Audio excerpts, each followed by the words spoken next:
In the beginning of each one of these games, I gave an ominous monologue about how the world's going to end. And it did. We wrapped up the game. It was a really satisfying conclusion.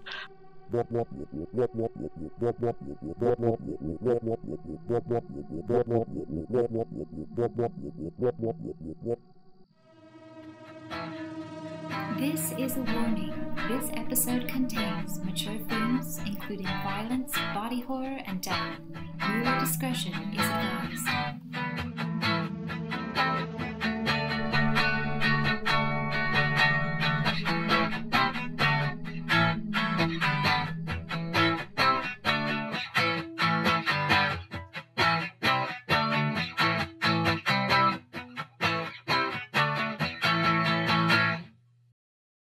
And now we're doing a Q&A about the Infinite Dark, which is, in my mind, the Gehenna game, where I destroyed the old world of darkness and birthed a new world. I am here for all of your questions as well, team, but we did get some questions from the fans. So I think maybe we'll go right into one of those. And the question is from Mikhail, will this Chronicle continue? If so, when will the Chronicle continue? A lot of pressure there. Will Gabriel and Captain Kitch return? And we're going to pause right there for a moment. Because, yeah, I think that a lot of the people who actually watch this show are interested in, are these characters coming back? I'm fine with them coming back. I enjoyed it. I'm into it.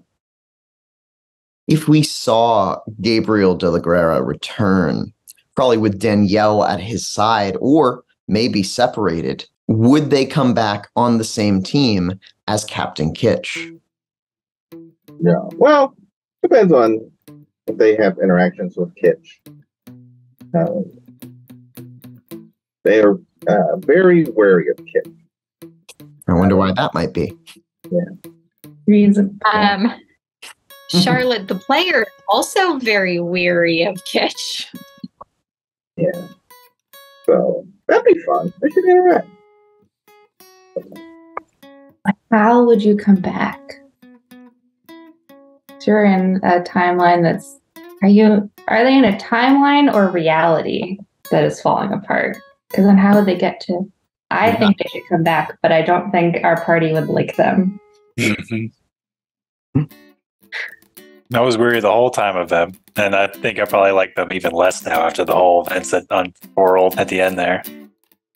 No, I still like Kitch because they never lied about anything. They were always very true to exactly what they were saying.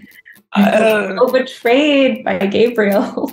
So betrayed. And then there were so many chances to see the crazy eyes and realize, oh, this is a mistake. But no. That's interesting to say that, because, how long did he know you? And then how long did he know Lucita? When I say you, how long did he know your characters? He knew them for a week. And they were a means to an end. He had a loyalty to his creator. That's who he's known for 300 years. Logically, that's a person. He's loyal to that person. He's killed a lot of people. Can you really trust a vampire, especially a vampire that old? Perhaps not. Yeah. Yes, we did cause nothing but pizza on your books and did not become friends necessarily. Yeah, we went into your club. Okay. Right, sounds familiar. Library and we're not helpful. Yeah. A lot of pizza blood chats. I remember that. Yeah, sure. I think that the club was one of the most notable aspects of that whole On Earth section, and I really enjoyed the fights that happened there, and at the same time, just the casual demeanor of the Ward siblings as everything is crashing down around them.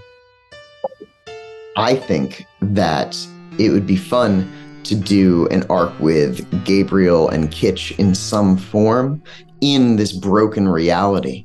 But I don't think it needs to cross over with the time travelers necessarily. I think I'd want it to have a very science fiction feeling to it, where the world has been left devastated, and in some ways now Kitsch and Gabriel are forced to become heroes, or if they don't, sink and become the most horrifying monsters. Maybe that's where the heist will come in. Heist. This does sound very fun. Oh my gosh, that would be the best game. The rest of us could make like science fiction people in that world. Sure. And there's no like world-ending stakes because it's already ended.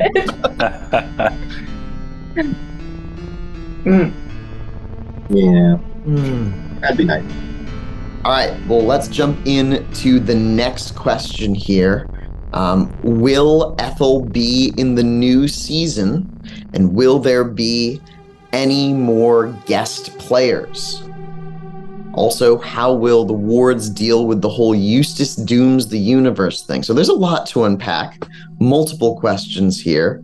Will Ethyl be in the new season? I think you mean season 2 of Running Out of Time, and the answer to that is no. We've almost finished recording Running Out of Time. There's like 2 more episodes left. Mew Mew's not going to be in... We've got 2 episodes left? I know. Will there be more guest players? I think certainly yes. We want to definitely bring on a lot of guest players.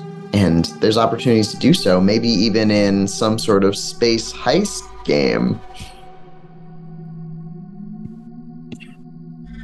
Finally, I think this one is kind of like a wards question, which I'm going to throw over to you, Trevor. How will the wards deal with the whole Eustace dooms the new universe thing?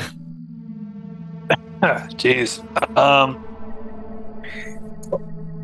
That's a hard question to answer. So I think part of him would be devastated that they got this far, because he was definitely part of that whole preventing all this stuff kind of organization before he went through this whole tirade of space jumping and world-ending shenanigans. So I don't know. I think he would try his best to try to fix it in some way. But the thing is, though, I feel like his knowledge and his skills in this asset will be very limiting. So he'd probably be leaning on his sister a lot for some guidance, especially seeing as they were certainly a key aspect in a lot of parts of the story. So I wonder how much Mew Mew and Eustace actually understood what was happening. Yeah, exactly. And I think after, it's like one part of me, it's like, man, I bet some of the Ward family would want to just kill Eustace. Probably. But I think Mew Mew would be very much like, no, don't worry. We've already destroyed a universe. It's fine. Just keep, Eustace is great. He's absolutely never going to harm Eustace, and I think that would cause problems. So what you're saying is that there is no plan except for to defend Eustace as every reality crumbles like a string of dominoes that the Ward siblings are running across. And maybe the next time we see them, they will have destroyed other universes? I guess it depends. So there might be ways, loopholes, and I think it depends on how savvy Mew Mew gets.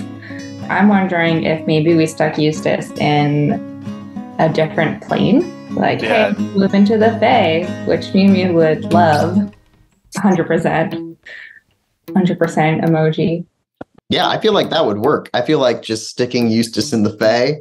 Outside of time. Solution. I don't know how much I approve of that plan, but he was so mad. He'd be like, what the hell did you do? Why you didn't listen to me from the Welcome beginning? to the world of chaos. Which would be totally against his character because he's very much Law and Order kind of guy. So that would be great. There's another question here, which is similar to will we see Ethyl in the next season, except this one is from Paradoxica. And they ask, will we see this alternate Ethyl in Running Out of Time at all? And when? That's why I sent our little... Those episodes aren't out yet.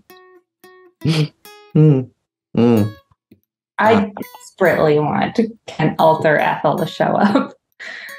It's part of my possible plan. Did Ethyl, because I wasn't aware of Ethyl's character, was that the character at the end of the game that went to the alternate future house? Explain to, like, I haven't been playing this game for like 4 years. It was like someone went to, you guys saw like there's somebody named Ward or something, and then was that an alternate Ethyl? Was that who that was? Yeah, so Kenzie opened the door of their house and encountered someone who looked just like them, but like boring. And that was, well, Ethyl would be really mad if I called her boring, but not, not. And it's the same person as Victoria's character, Ethyl. Okay. But it's not necessarily the same Ethyl that Victoria is playing, just an Ethyl. I see. That's why all these questions are. Okay. So it's unclear if, actually, was that the timeline from Running Out of Time or a different one? Different reality? I now feel capable in answering this question. And I will tell you that it is the timeline from Running Out of Time before it was destroyed. Mm-hmm. And the Ethyl that was encountered was not your Ethyl, because it was, in fact, her grandmother in her body. Why? So, in the first season of Running Out of Time, Ethyl has these 4 copies, and then goes to Parallax's wedding. And during the wedding, her grandmother's there.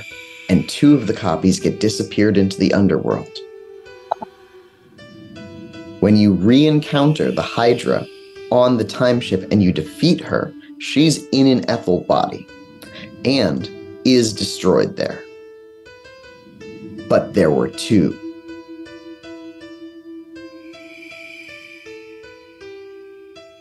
Wait, how can she be in 2 different bodies? Did you ask, how can she be in 2 bodies? Because the answer is not at the same time. Like some sort of death lich thing. Though, I mean, there's got to be a death mind mage that can do that. So if we destroyed that timeline, does that mean Kenzie and Eustace were destroyed in that timeline? They definitely were not, because we will be seeing both Kenzie and Eustace again in Running Out of Time. I'm thinking season 3. Yay, we're not all gonna die. That's what I'm really worried about the whole time. Well, I mean, I'll say this about Running Out of Time. Ethyl is not going to die. And that'll make all the reactions worth it.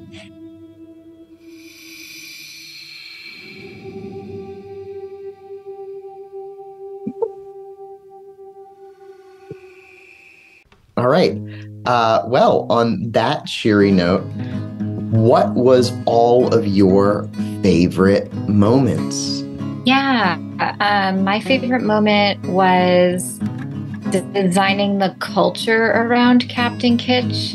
I really enjoyed putting together their morals and values because it was very different from mine. And I enjoyed the scene with all the scrunchies, the scrunchie culture of how their alien life form likes scrunchies.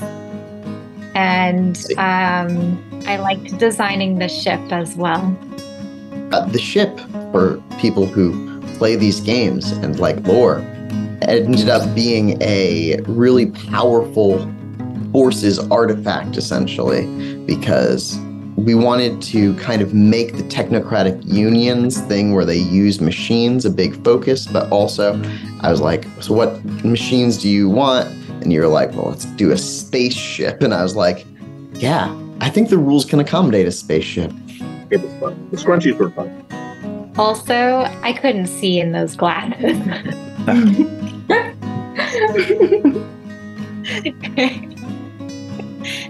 Pretty visually impaired while wearing those.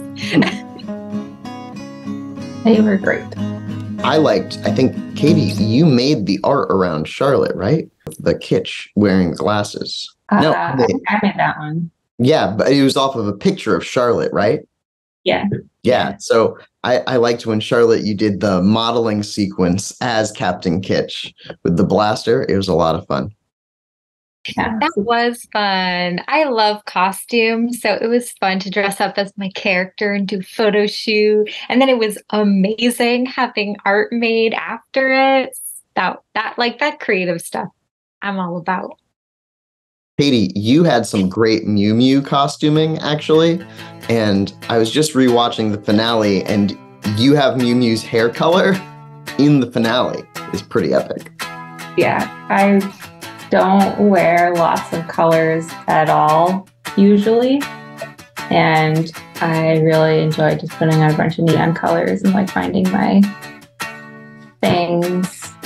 I got a Lisa Frank shirt dress at my wedding, and it was the best thing to wear. It was fun. I have some favorite things. There was so much mischief and chaos. I liked the potato. That was just hilarious and surprising. I really liked being an annoying younger sister because I have a younger brother, and it was kind of like that. It was a lot of fun. And now you know what it's like, Trevor. Yeah, definitely. I'm the youngest, so. And then I also, I really liked the In the Matrix sequence. That was cool. Like the slowly unveiling that, and then the whole thing with the, what was it? Were they potatoes? Beans. Beans. The whole thing with the beans. That whole thing's great. That was cool. I forgot about the beans. The beans. I would have to say my favorite part was probably the ending with the whole Ethyl sequence, like the big reveal. I just love the actual, like, it all coming together twist that combined both stories together, and I was like, oh, nice. Was not expecting that. I was like, oh, all right, cool. Yeah. Nice little surprise. I was re-listening to the finale recently, and I forgot exactly how it ended. And it's in my head like movie scenes where it's like outside of reality and this horrible demon thing. And then we decide to remove Eustace's leg. It was good. Trevor, does Parallax lose limbs too? Is this like a recurring thing with your body parts? Yeah, I was going to say, you lost a limb on the Fae bridge. Oh, yeah, didn't I rewind time and just be like, yeah, that didn't happen. Yeah. Parallax lost his hands. Oh, yeah. Yeah. That's right. So, I guess that is a theme. Maybe my character will lose his hand soon, too. Become Parallax. But who knows? I'll fix it. I'll make them better. So my favorite things were the funny things, but actually the potato when everybody fell asleep. That was actually funny, and I really like that. And the potato calling everybody to fall asleep. Eustace just being like, "What's going on here?"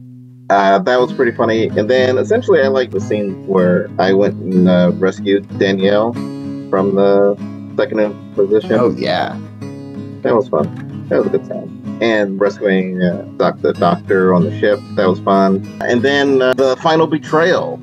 Well, you know. Yeah, it was great. It was really, for me, that was one of the highlights, honestly. Yeah. I had to betray you guys. I had no choice. My crazy sire demanded that. So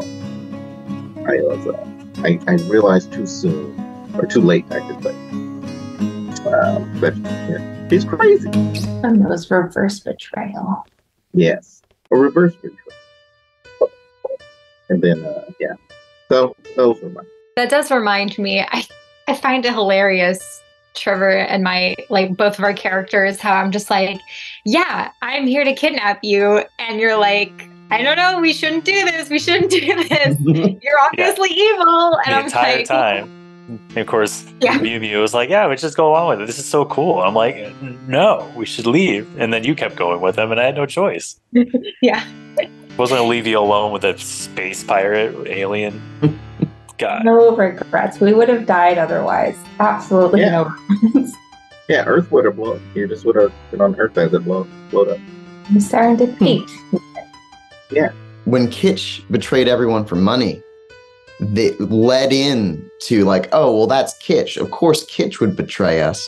But then they were like Gabriel's been with us from the beginning. Gabriel would never betray us. And, like Eustace and Gabriel are running out to this bunker to save Mew Mew together. And it's only as the casket opens up that, it was epic. I kept forgetting that there was that goal of rescuing the vampire queen bride. Yeah, my queen mother bride. She made me. Vampires are weird. Yeah.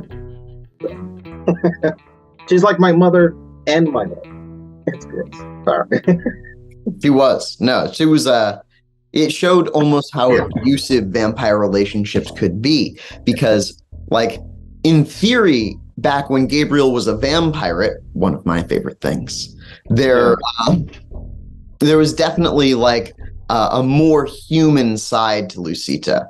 But now that we've only seen her as this monster, the question is, how much of a monster was she back then, too, maybe? Yeah. I don't know. It's all fake. It's all easy.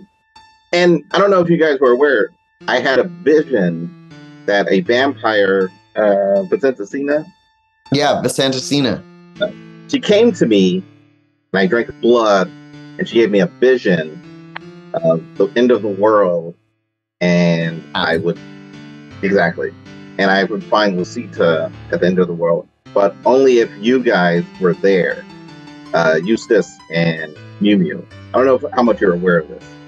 So this whole time, I was like, that's why I had to keep you alive. But once we found her, I was like, well, you've served your purpose. If she's asking for your blood, she must be right on this. I don't know. But he should have thought about it. He's a monster. What can you do? And I actually did think that Eustace was going to do some necromancer stuff. He did too. I think it's true. It really did open up a door for Eustace to shine as a Moros mage being dead. Yeah. I was like, it'll be all right. Or I took a guess. Oh, I should do mine. But first, let's go into fan favorite moments with McKeel saying that he really loved the whole cyber reality stuff on Mars and how each of the characters' aspirations played against each other. Ooh. Yeah, that's true. Even the siblings. Mm-hmm. Different. Yeah. One wanted to keep going with the adventure. The other wanted to go away from the adventure. But we threw everything away to save each other. Oh, sure. Nice. Happy ending. I think that Eustace had really been an anti-hero through most of that campaign. And then when it turned out that there were two other anti-heroes in the group already, Eustace had to pivot and really became a hero to his sister. Yeah, Eustace do it that scene where the battle scenes where Kenzie's out and Eustace is just dead, running through, or killing the dogs, and it was cool. I did also really like the cyber stuff on Mars. I have it down here in my notes as Mars Dreamscape. So in the Mars Dreamscape, this is actually a realm that was possible for you to have accessed through the caves in Devil's Cairn in the beginning of the game. So flashback to when you were launching the ship. Yeah? There's this weird spacesuit guy who comes out of the cave. Basically, there's a bunch of hunters there, and I think someone, maybe Eustace, convinces them that they should go check out a noise in the cave. This is the same cave that the two of you started your hunter career in. So back in the very first episodes with the statues on the ceiling, those statues were from Mars. It was part of the Mars dreamscape acting upon reality here. So if you had gone deep enough into that cave, you would have just been in the, clutches of these abyssal mages, these Celesti. What else could have happened if we went that route? A big thing that the game didn't focus too much on was the technocracy. So the technocracy, like Dr. Curie and those people who ran that planet, were also related to the people who awakened the two of you and who were also like this controlling force behind the scenes, right? So they ran the hunters from the background, and they really had this vested interest in figuring out what was going on with the Ward siblings. They were something that definitely could have, in the Mars landscape, become more of a thing in that reality. Where I have down here on my sheet that in the Mars dreamscape, there could have been this giant space battle between traditions and the technocracy. So the technocracy maintaining this place with the traditions, these other witches essentially coming in to attack them from space. And then they were both going to be taken out by the abyssal mages, essentially. I wonder, I was very interested in talking to Dr. Curie like all the time. And I was trying to. But it was like, I don't know, or like, we gotta go. And I was like, what are you up to? What's your thing? What are you from? Dr. Curie. I really like Dr. Curie. But what's your... For sure. No, I think that absolutely the time, I knew that I didn't want the series to run for like a super long time. I really felt like it wanted to have a concise ending. And so a lot of the time in those middle episodes is spent exploring Kitch's ship instead. So if I had had more time, if we had had more time on Mars, Mars would have turned into a war zone where it was the traditions versus the technocracy. It wasn't really necessarily that you didn't have an interest in the technocracy. There just wasn't this route. I see. That's fair. Interesting. I have a question about a thing, but I can't remember what they're called. We learned about them when we were in deep space, and they're like, it sounds like cosmonaut, but it's not. Oh, aeronauts? Aeronauts. Oneironauts, yeah. Or Oneironauts, yeah. So I would love... I understood.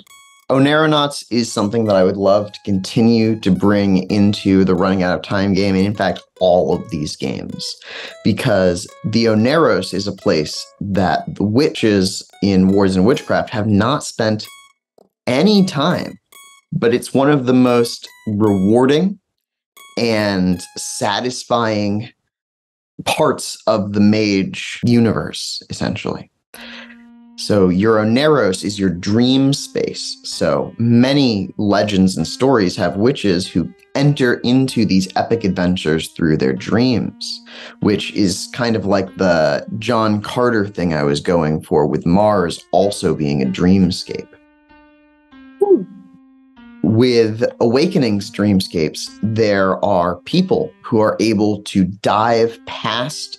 So after you leave your own Oneiros, you enter into this thing called the Temenos, which is a collective dream space. And in that dream space, Elvis Presley exists, and so does Lady Gaga, the 4th of July. Anything that people are thinking about and are part of their minds exists there. And it's a really fun location. And then beyond that, you start getting into these abstract realms called the Anima Mundi, where things are just their essential essence, almost like spirits, but dream spirits. And then you get to the Abyss, which is where Paradox comes from. Well, you get to the shore of the Abyss. But if you cross the Abyss, then you get to the Supernal, which is things like the Fae. And if the Fae could be safe from the wiping out of a timeline, perhaps there were some Oneironauts who made it deep enough into the dreaming where they, at least in mind, live on. We have no mind mages that would be interested, right? Well, I think we should wrap this up. I really think that my favorite part about this game, and I know it's going to sound cheesy, was getting to introduce Ish to all of you, because I really love Ish and I really love you. And it was just really fun to get to play this space adventure with you and to explore these ideas. I always write my campaign so that there's like no one ending and I can have fun. And I knew in this game that we were going to have fun because we're friends who have fun. And number two, I also really felt like it was going to be interesting because I knew behind the scenes that Lucita was at the end of all reality. And I knew behind the scenes that Mew Mew was secretly Miss Ermengarde Ward. And just having those two seeds allowed me to do that epic ending with you all. And yet at the same time allowed you this space in which to explore your characters through the relationships that they had with each other. And that dynamic, there's a relationship between each one of your characters as I sit here and think about it. And they're all hilarious and great. So, yeah. Yeah. Well said. Can I say, had difficulty playing a morally questionable character. At the beginning in my character creation, I was like, yeah, I'm going to be like, who is it in Star Wars? Han Solo, who does the carbonite? Yeah. Anyway, I was like, I'm going to be a cool space guy. And then I'm like, wait a minute, I'm kidnapping aliens. And like, I didn't actually realize it until I was kidnapping aliens. And then I was like, oh no, Kitsch is a baddie. And then I had to like learn how to play this character who was evil, but like, I would try to be good, but also I was a bad person. And so that was like very conflicting for me and also very fun to like learn how to play that kind of character. I enjoyed your apathetic moments to lean into your villainy. You're like, I don't care, whatever. And like, especially like Eustace or Mew would be asking you serious, life endangering questions. And you're just like, I don't know, whatever. And just like, brush them off. I was like, that's a good way to lean into, because I know you were having, it was a challenge to play villains, and so like apathy is a good way to kind of do that. Whatever, aloof, like be aloof, and capital mercenary. So that was kind of essentially like, all right, I'll just like share my little inner secret about Gabriel. He's a sad, lonely old man. And if he had felt a bigger connection with you guys, then he would not have betrayed you. Because like his best connection is with Lucita, his sire. So that's who he's ultimately loyal to. But he also has an actual connection with Danielle, which was, only explored in just side off things. He was trying to get to know you, but he's still guarded and, has secrets and things. And he doesn't know that the world's going to blow up and everything. So it's just like, he was very much planning on getting back to Earth, like the whole time until it blew up. And then like, oh, man. Yeah. Like, well, this is not happening. But so he did like the two siblings. He did like them, but he didn't love them. He wasn't honor bound to protect them. If he had felt a family connection with them, then he would try to see. Was it partially a relationship with Danielle that would switch you back to the side of, Lucita probably shouldn't do this thing? Yeah, essentially. His relationship with Danielle was like the only human he likes, or loves, I should say. Not likes, loves. I do think that you can see that play out in the very final moments of that final episode, which is very compelling too. Yeah, agreed. Yeah, because he goes back and saves her multiple times. When there was a scene where the beast was telling him to like kill her or not care, but he fights that, which is the thing vampires have to do, especially in a masquerade, is fight their inner beast, which is a completely amoral, conscious being. Yeah, that was, it's like, maybe not the crazy ex, still more better relationship. Segueing off of one of your previous points, Ish, when the Earth blew up, that really created really threw a wrench in Eustace's plans about, just about everything. Yeah, because literally as soon as we left over, my character's plan was just to get back home. As soon as I can convince or get you on board and all that fun stuff. So I could definitely relate with the complications of trying to fix some of the motivations with the nickname that I gave Eustace, Cricket. The idea behind that was to have a lot of dry humor with him and have a lot of bad jokes. So it was really, really hard to come up with a lot of those on the fly. I think I only landed maybe 3 or 4 throughout the whole series, but it was a fun challenge. It was trying to get that on board, but yeah, otherwise still fun. Oh, cool. Cricket. Oh, okay. The planet blowing up was also a blow to Mew Mew. Because you lost all your internet memes and stuff. I lost all my internet memes. And she's so positive energy about everything, because even if it's maybe bad, meeting a vampire, it's still really cool. But the Earth blowing up is not cool. That, and then you dying, not cool. But I tried to be, I don't know. I like solving the puzzles and making, doing the thing to save the day. And sometimes Mimi was just interested in things being really cool. I think that it's interesting that all of you talk about that moment of devastation with Earth being destroyed. But in your grief for the planet, I think that you may have overlooked the fact that Captain Kitch just didn't care. Oh, no, I noticed. But yeah, not every. Yeah. It was a bit of a warning sign. Yeah, that's Kitch's aloof thing. And apathy. That Kitch is your planet's on fire, whatever, we gotta go, Everything's a commodity to Kitch. Of those plants, those crazy Audrey 2 plants or whatever that's going on over there, and us, and whatever else, crunchies, whatever Kitch has got going on. It's all just product to sell. So your Earth means nothing to Kitch. So whatever. Yeah, I like playing alien creatures because I don't have to conform to a lot of values on planet Earth, but Kitch did not go that route and was totally very consumer driven, and which is sad, but just a character. Yeah.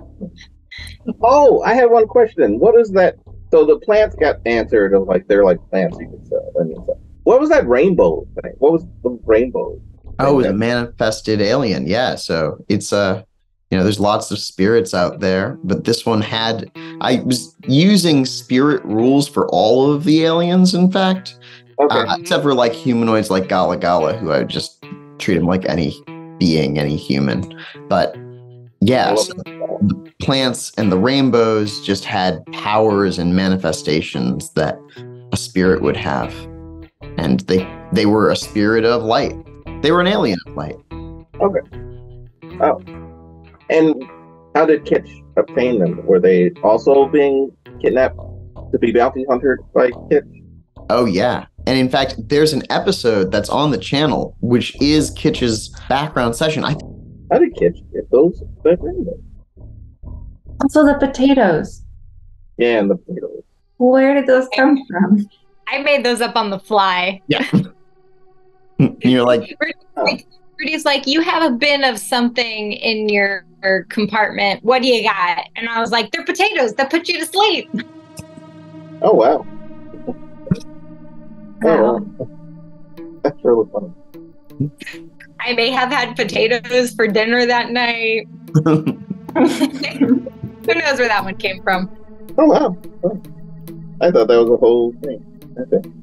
But I want you, Rudy, to post maybe in this video all the connections and maps that you made for this game. And I have a question for you, which I guess you said more like you had those two things and then you let us play through it because we're fun and creative like that. But was there anything that could, like a ending that could have happened that would have been interesting that you want to share? Yes. Oh man. Oh gosh. An ending at the Eye of All Reality that I want to share. I hadn't really thought about the possible endings until the crew got very, very close. But I think that some of the endings included the vampires drinking Mew Mew and actually gaining those god powers. And then that would have spun off into a vampire world where there's just a universe ruled by those two vampires was one thing that I was considering. Oh man. And I was holding back because I didn't want to drink Mew Mew. Yeah. Yeah. Well, Mew Mew was where the juice was. Yeah. Fair enough. I was like, you can't kill Mew Mew. Yeah. I was very tempted to be honest. There was a very good chance, I thought, that Mew Mew would make it out, but Eustace would die dramatically saving Mew Mew was also a very real possibility there towards the end. But when I had considered this in the grand scheme of things, I knew that Hastur was trying to destroy the universe through Mew Mew. That's why Hastur was there in the Black Hole Cafe. I also knew that, so Hastur kind of working with the Celesti, working with these abyssal mages, but I knew that the technocracy and the traditions would also have designs on Mew Mew if they figured out who she was. And it turns out the traditions never showed up because it didn't go in that direction. That's cool stuff. Was there anything that we did, or like decisions we made that really surprised you? Or like, oh, I did not expect them to do that. I didn't entirely see the betrayals coming.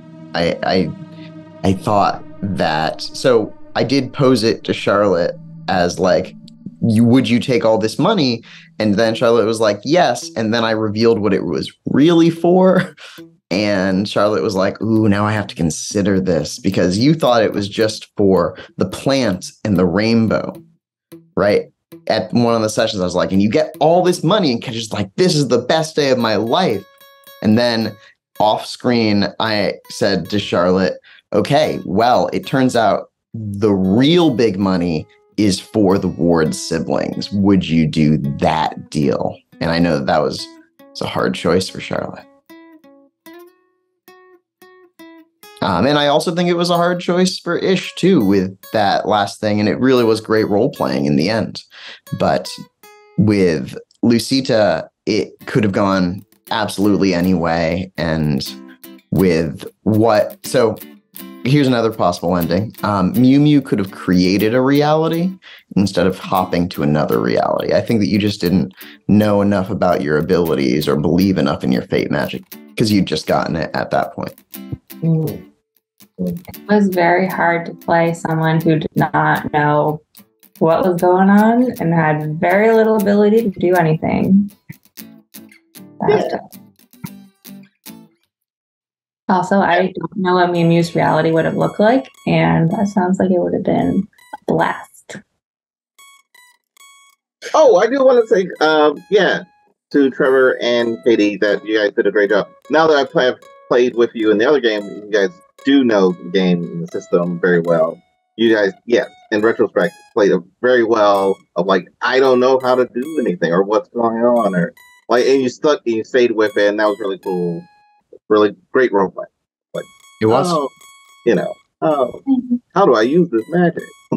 Like, oh, yeah. What is this gray baby? Why am I seeing these things? Yeah, what is gray baby? So that was gray baby. Mew Mew was the key to everything. Everyone had a conspiracy about the wards, but everyone knew it except for Mew Mew. Well, I also want to say that while Mew Mew, obviously very special, Eustace was incredibly special as well. Eustace is the difference between who Mew Mew is and all the other Ethyls, right? So like Mew Mew is probably the only one in the universe named Mackenzie, I think. I think all the rest of them are named Ethyl. And it's because Eustace lived. And I like naming their firstborn with a E name. The boy who lived.